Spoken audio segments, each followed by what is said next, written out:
আসসালামু আলাইকুম রহমতুল্লাহ বারাকাতু। আলহামদুলিল্লাহ ওয়াসসালাতু ওয়াসসালামু আলা রাসূলিল্লাহ ওয়া আলা আলিহি ওয়া সাহবিহি ওয়া মাওয়ালা মা বা'দ। ইমাম নববীর 40 হাদিস এর আজকের এই পর্বে আমরা ইনশাআল্লাহ 3 নম্বর হাদিসটি আলোচনা করব, যেখানে রাসূলুল্লাহ সাল্লাল্লাহু আলাইহি ওয়াসাল্লাম আমাদেরকে দ্বীনের ভিত্তিগুলোর কথা বলেছেন, মানে স্তম্ভগুলোর কথা বলেছেন, যার উপর ভিত্তি করে গোটা ইসলাম প্রতিষ্ঠিত রয়েছে। হাদিসটি খুবই গুরুত্বপূর্ণ। আমরা ঠিক অন্য হাদিসগুলোর মতোই এই হাদিসের অর্থ আমরা জানবো, শব্দার্থ জানবো, তার মর্মার্থ জানবো, এবং সেখান থেকে আমাদের জীবনে যে প্রায়োগিক দিক রয়েছে সেগুলো আমরা বিশ্লেষণ করার চেষ্টা করবো ইনশাআল্লাহ। আল্লাহ তাআলা আমাদের সবাইকে কবুল করে নিন, আল্লাহুম্মা আমিন। চলুন তাহলে আমরা হাদিসটি একটু দেখে নিই।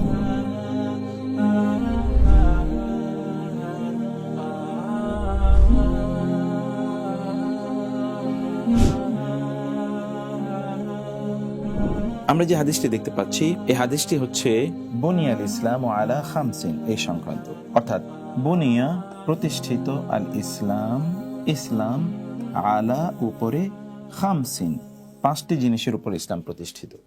ইসলাম এই পাঁচটি ভিত্তির উপর প্রতিষ্ঠিত।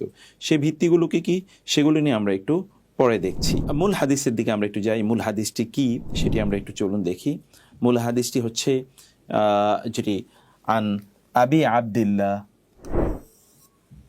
আব্দুর রহমান আব্দুল্লাহ ইবনে ওমর রাদিয়াল্লাহু তাআলা আনহু, মানে আব্দুল্লাহ ইবনে ওমর রাদিয়াল্লাহু তাআলা আনহু থেকে বর্ণিত, যার উপনাম ছিল আবু আব্দুর রহমান। আবু আব্দুর রহমান আব্দুল্লাহ ইবনে ওমর ইবনুল খাত্তাব রাদিয়াল্লাহু তাআলা আনহু, তার থেকে এই হাদিসটি বর্ণিত, যেটি ওমর ইবনুল খাত্তাব রাদিয়াল্লাহু তাআলা আনহুর ছেলে আব্দুল্লাহ ইবনে ওমর রাদিয়াল্লাহু তাআলা আনহু থেকে বর্ণিত হাদিসটি। তিনি বলছেন, সামিআতু রাসূলুল্লাহি সাল্লাল্লাহু আলাইহি ওয়াসাল্লাম ইয়াকুলু, আমি রাসূলুল্লাহ সাল্লাল্লাহু আলাইহি ওয়াসাল্লামকে বলতে শুনেছি। কি বলতে শুনেছি? বুনিয়াল ইসলামু আলা খামসিন। বুনিয়া শব্দটি, এটি আমরা বাংলায় আমরা শব্দটি ব্যবহার করে থাকি, যেটা হচ্ছে বেনা। বেনা মানে হচ্ছে বানানো, যেটা আমরা বাংলায় বলে থাকি বানানো। অতএব বিনা বানানো থেকে এসে বুনিয়া, এটা ফেলে মাজহুল। আপনারা যারা অ্যারাবিক গ্রামার জানেন আপনার বিষয়টি ভালো করে বুঝতে পারবেন। অর্থাৎ বানানো হয়েছে, ভিত্তি করা হয়েছে, ভিত্তিশীল করা হয়েছে কাকে? আল ইসলামকে, আলা খামসিন পাঁচটি জিনিসের উপর। খামসিন এটি আমরা বাংলায়ও খামসুন বলে থাকি, খামসা খামসি বাংলাও দেখবেন পাঁচটি আঙ্গুল ব্যবহার করে মূলত আপনি এই যে কাজটি ঘটান সেটিকে খামসা খামসি বলা হয়। এই খামসুন মানে হচ্ছে পাঁচ। তাহলে ইসলাম ভিত্তিশীল কয়টি জিনিসের উপর? পাঁচটি জিনিসের উপর। এই পাঁচটি জিনিসের মধ্যে এক নাম্বার জিনিসটি কি আমরা এখানে দেখতে পাচ্ছি। এক নাম্বার হচ্ছে শাহাদাতি আল্লাহ ইলাহা ইল্লাল্লাহ ওয়া আন্না মুহাম্মাদার রাসূলুল্লাহ। শাহাদাতি এই সাক্ষ্য প্রদান করা, আন লা ইলাহা ইল্লাল্লাহ যে আল্লাহ ছাড়া কোনো ইলাহ নাই, এই সাক্ষী প্রদান করা, এবং ওয়া আন্না মুহাম্মাদার রাসূলুল্লাহ এবং মুহাম্মদ সাল্লাল্লাহু আলাইহি ওয়াসাল্লাম আল্লাহর রাসূল। এখানে এই একের দুইটা পার্ট আছে, আমরা দেখতে পাচ্ছি 1 and 2, এই দুটো পার্ট আছে।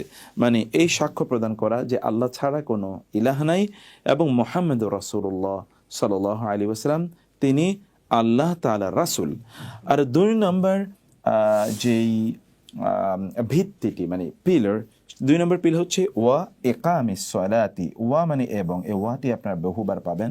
ওয়া মানে এবং, ইকামিস সালাতি সালাত কায়েম করা।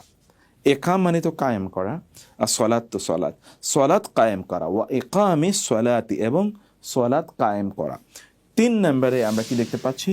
তিন নম্বরে আমরা দেখতে পাচ্ছি ওয়া এবং ইতাই আজ যাকাতি, যাকাত প্রদান করা। ইতা ইজ যাকাতি, ইতা মানে হচ্ছে প্রদান করা, আর যাকাত তো যাকাত প্রদান করা। এবং চার নম্বরে যে বিষয়টি আমরা দেখতে পাচ্ছি, চার নম্বর তা কি? ওয়া হাজ্জিল বাইতি, ওয়া এবং হাজ্জি হজ করা, আল বাইত মানে হচ্ছে বাইতুল্লাহ। বাইতুল মানে মূলত ঘর, কিন্তু এটি আল বাইত যখনই কোরআনে বলা হয় তখন এটিকে বাইতুল্লাহ বোঝানো হয়। ওয়া হাজ্জিল বাইতি এবং বাইতুল্লাহ হজ করা। এন্ড ফাইনালি 5 নম্বর হচ্ছে ওয়া সাওমি রমাদানা এবং রমাদানে রোজা রাখা। তাহলে আমরা কয়টা জিনিস এখানে দেখতে পাচ্ছি? পাঁচটি জিনিসের উপর ইসলাম ভিত্তিশীল। এক নম্বর হচ্ছে এই সাক্ষ্য প্রদান করা যে আল্লাহ ছাড়া কোনো ইলাহ নাই। দুই নম্বর মুহাম্মদুর রাসূলুল্লাহ সাল্লাল্লাহু আলাইহি ওয়াসাল্লাম তিনি আল্লাহর রাসূল। এক নম্বরের মধ্যে দুটি জিনিস আছে। এবং দ্বিতীয়ত হচ্ছে সালাত কায়েম করা, তৃতীয়ত হচ্ছে যাকাত প্রদান করা, চার নম্বর হচ্ছে হজ করা এবং 5 নম্বর হচ্ছে রোজা রাখা। কোথাও কোথাও এই 4 নম্বরটি 5 নম্বরে উল্লেখিত হয়েছে এবং 5 নাম্বারটি 4 নাম্বারে উল্লেখিত হয়েছে কোনো কোনো হাদিসে। তো ফলে যেভাবেই হোক না কেন, আমরা যদি বলা হয় যে ইসলামের তাহলে কয়টি ফাউন্ডেশন আছে, কয়টা পিলার আছে, 5টি পিলার আছে। 1 নম্বর পিলার হচ্ছে ঈমান, যেটি আমরা আল্লাহ এবং আল্লাহ রাসূলের প্রতি আমাদের বিশ্বাসের কথা বলছি, এবং 2 নম্বর যেটি তা হলো সালাত কায়েম করা, এবং 3 নম্বর যেটি দেখছি তা যাকাত প্রদান করা, 4 নম্বর হচ্ছে রোজা রাখা, এবং 5 নম্বর হচ্ছে হজ করা, অথবা 4 নম্বর হচ্ছে হজ করা, 5 নম্বর হচ্ছে রোজা রাখা। এই 5টি ভিত্তির উপর ইসলাম প্রতিষ্ঠিত রয়েছে। এখন আমরা তারপরের অংশটিতে যাই, একটু দেখি হাদিসের অর্থ। হাদিসের অর্থ যদিও এর মধ্যে আমি বলেছি আপনাদেরকে, তারপরেও আমরা আরেকবার একটু হাদিসের অর্থ দেখি। আবু আব্দুর রহমান আব্দুল্লাহ ইবনে ওমর ইবনুল খাত্তাব রাদিয়াল্লাহু তাআলা আনহুমা থেকে বর্ণিত। আনহুমা কেন বলতে হয় আমরা এটা আগেও আপনাদেরকে বলেছি, আজকেও বলি। যদি একজন সাহাবী থেকে কোনো হাদিস বর্ণনা করা হয় তাহলে আমরা বলি রাদিয়াল্লাহু তাআলা আনহু, রাদিয়াল্লাহু তাআলা আনহু, তখন আমরা বলি রাদিয়াল্লাহু তাআলা আনহু, এই যে আনহু। আর যদি এই হাদিসটি বর্ণিত হয় 2 জন সাহাবী থেকে, যেমন এখানে আমরা দেখছি ওমর তিনিও সাহাবী এবং তার বাবা হচ্ছেন আব্দুল্লাহ, মানে তার বাবা হচ্ছেন ওমর, মানে আব্দুল্লাহ হচ্ছেন যিনি হাদিসটি বর্ণনা করেছেন, তিনিও সাহাবী, তার বাবা ওমর তিনিও সাহাবী।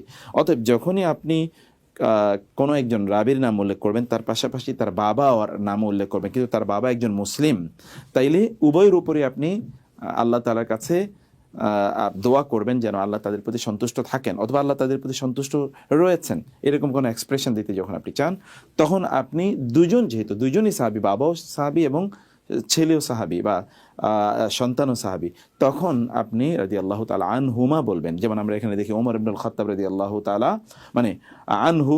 আবার যখন আমরা বলি আব্দুল্লাহ ইবনে ওমর রাদিয়াল্লাহু তাআলা আনহুমা, কারণ আব্দুল্লাহ তিনিও মুসলিম এবং ওমরও মুসলিম। আবার যখন আমরা ওমর ইবনুল খাত্তাব বলবো, তখন খাত্তাব তো মুসলিম না, এই জন্য ওমর ইবনুল খাত্তাব রাদিয়াল্লাহু তাআলা আনহু, তাই না? যেমন আলী ইবনে আবি তালেব রাদিয়াল্লাহু তাআলা, আবু তালেব ইসলাম গ্রহণ করেননি, তখন আমরা বলি আলী ইবনে আবি তালেব। কিন্তু যখন আমরা আলী রাদিয়াল্লাহু তাআলার ছেলে হুসাইনের কথা বলবো, হাসানের কথা বলবো, হাসান ইবনে আলী, তখন আমরা বলছি রাদিয়াল্লাহু তাআলা আনহুমা।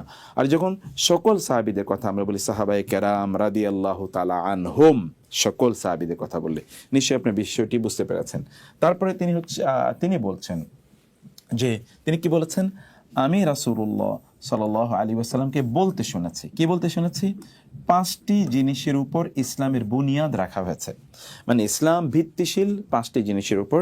তো আমাদের 1 নম্বর যেটি আমরা দেখতে পাচ্ছি, এই যে 1 নম্বর, তা হলো আল্লাহ তাআলা ছাড়া কোনো ইলাহ নাই এবং মুহাম্মদ রাসূলুল্লাহ সাল্লাল্লাহু আলাইহি ওয়াসাল্লাম আল্লাহর রাসূল। 2 নম্বর বিষয় কি? সালাত কায়েম করা আমরা দেখতে পাচ্ছি।